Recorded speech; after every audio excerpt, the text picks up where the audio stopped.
Hi, my name is Amy Sousa, and I just got back from the Carmel Art and Film Festival.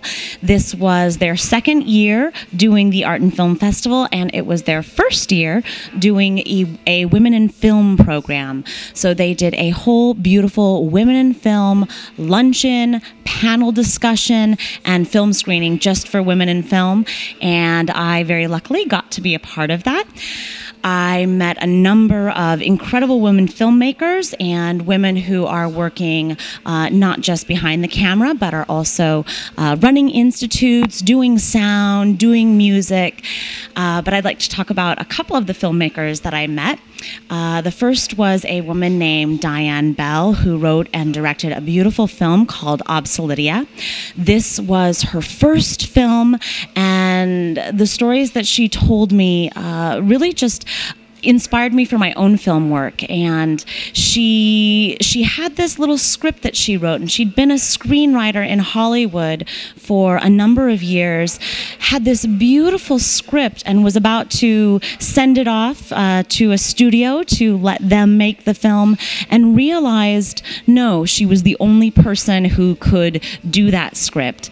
So she got the funding together. She in fact turned down some funding from big filmmakers just so that she could make the film exactly as she wanted it. And I think that is kind of the inspiration and power that this Women in Film program kept going back to, that taking ownership and leadership about the projects that you really want to see and really want to create is so important for anyone in film, but really especially for women who have not typically had as strong a voice as their male counterparts in the film business. Another amazing filmmaker that I met was a woman called Penelope Boonton. She is a Canadian filmmaker and has worked on TV shows, and also has done a number of TV movies for Lifetime and the WE channel.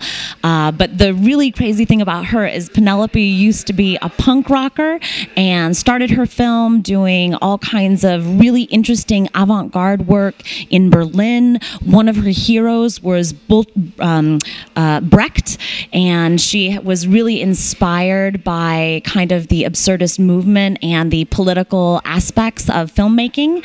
And her story was very interesting. She wrote and directed a film called Awake, and she wrote a 30-page treatment for it, and that was it. Other than that, the film was entirely improvised. So her whole acting crew and set, it was improvised around this 30-page treatment. So the life that the actors brought to it was so incredible. I was asking her about this, how did you go about directing something that was entirely improvised? And she said that she just worked with the actors on their characters, on their background.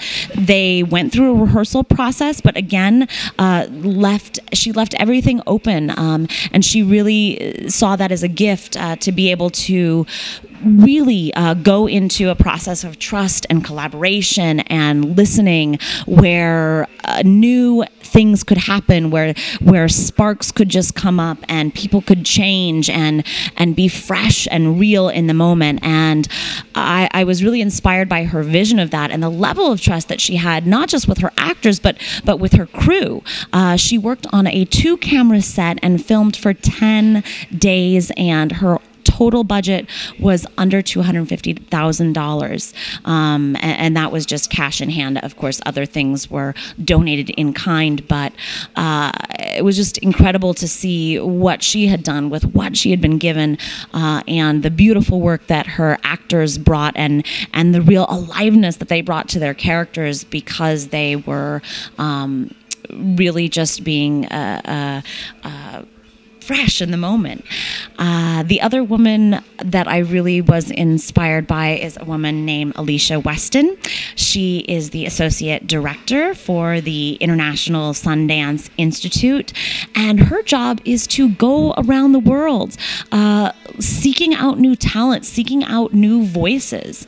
And she said to me that she had always been looking for a job where she could bring in her nurturing nurturing spirit where she could bring her creativity, where she could bring her own artistic vision, and where she could really nurture new talent into the world. And at one point, someone told her, no, there's no such job. There is no such thing.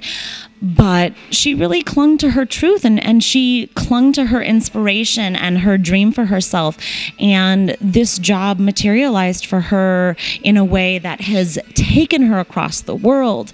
And she has really, I told her, my own interpretation of her job is that she really just acts as a midwife for other people's creativity. She's with them through that laboring process and helps them birth their new vision into the world. And I think it's sometimes so rare for people to really be able to do that job where it's not just about their own ego and about what they want to put forward, but really someone having a passion not just for their own creativity, but to really grow and foster other people.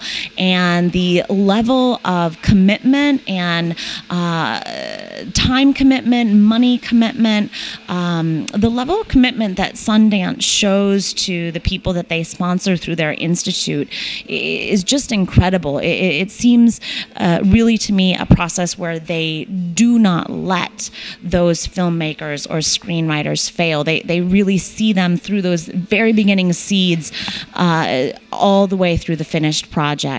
I was incredibly inspired by the work that Sundance is doing in that way, and really seeking out international voices and new stories and new ideas, and really adding to the dialogue.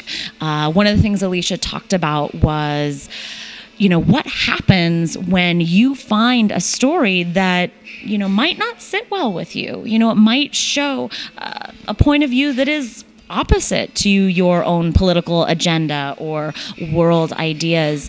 But if that voice, even if it's opposite to yours, is adding to the dialogue in some way, and adding something new and creating a new perspective, that's the way we really open things up. And that's the way that we kind of grow communities and learn how to change from one another. And it's not just about only listening to our own ideas or getting stuck in that one vision that we can have, but really about opening up the dialogue by allowing those other voices to be present. Thank you so much for watching. My name is Amy Sousa, and stay with me watching for other tips and trips for independent filmmakers and moviegoers alike.